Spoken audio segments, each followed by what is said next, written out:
just recorded this whole doggone video without the microphone plugged in. Doggone it, I got to do it again. Hey, I'm Gerald Chambers. Happy New Year, everybody. Let's get the new year started off right. Let's talk about a subject that's near and dear to all of us, especially my guys that are in drug treatment. The disease of addiction doesn't start with drugs. It starts at home. Now, of course, you got some people that get addicted to drugs, that get some sort of injury, get a prescription for opiates, and the disease takes off from there. But that's not who I'm talking about today. I'm talking about that household, that parenting, that relationship between the mom and dad, setting the stage for addiction. I'm talking about bad parenting. I'm talking about all that shouting and insults. I'm talking about hitting, pushing, and harsh parenting. Maybe even parents not there to supervise, so you may have got in contact with, or you may have been physically abused, you may have been sexually abused, no one in the family making you feel special. Poverty, not enough to eat, inadequate clothing, growing up in that kind of environment. Parents high or drunk, they just not available to you. You can't turn to them.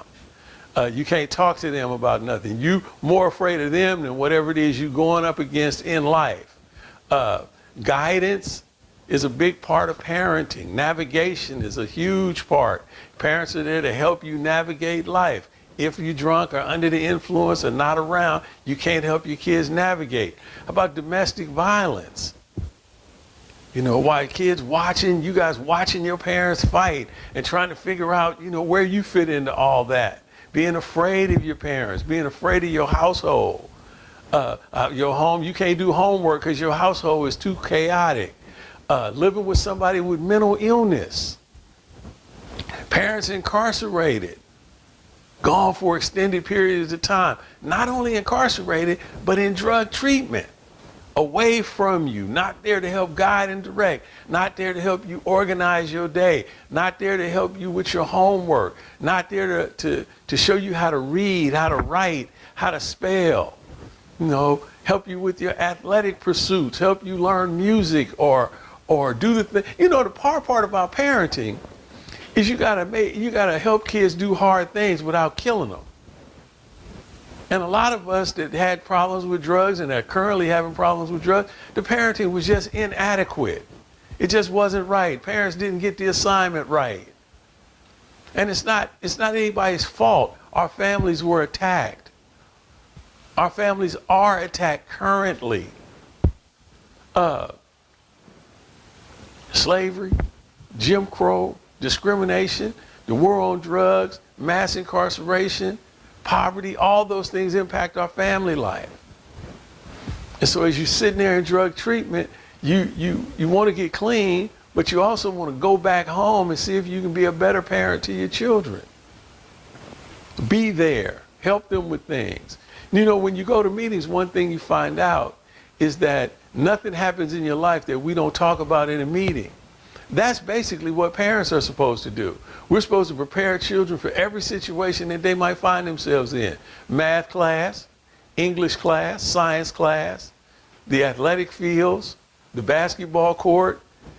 You know, we need to help them with their manners, all of that, all the stuff that maybe we didn't get.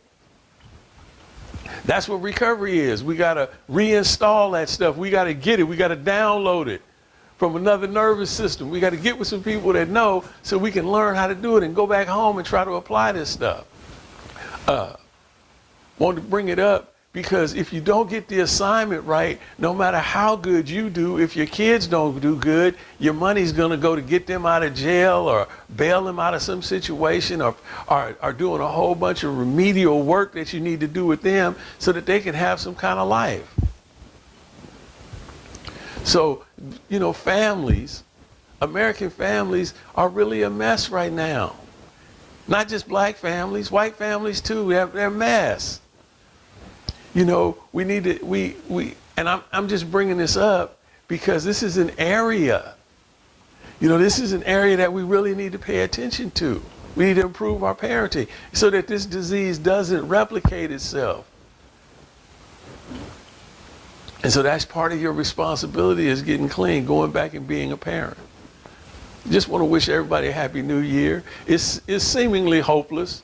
You know, you're in drug treatment, you're out around your family, you don't know how you're going to be able to do it, but recovery offers you a path. It offers you a path.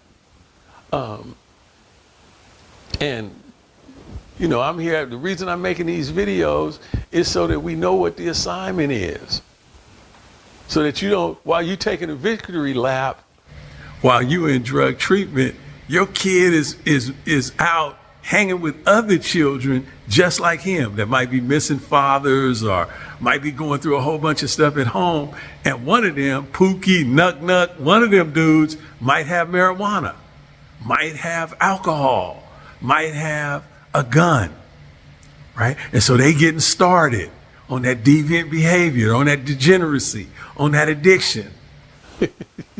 You also realize that there's going to be a second impact or a third impact.